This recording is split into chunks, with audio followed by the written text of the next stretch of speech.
Fall's a great time to get your siding replaced because as you get into the winter months, some of the plants go dormant.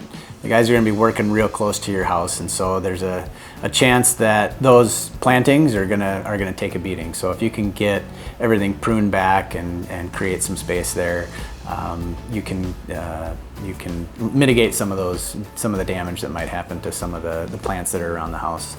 Another good reason is that most of the time you're not outside enjoying your yard and being in your yard in the fall and as it gets colder, and so there's less need to be out in your yard and be interacting with some of the materials and some of the guys while they're working. So, it's just generally a pretty good time to work on houses and to get your siding replaced.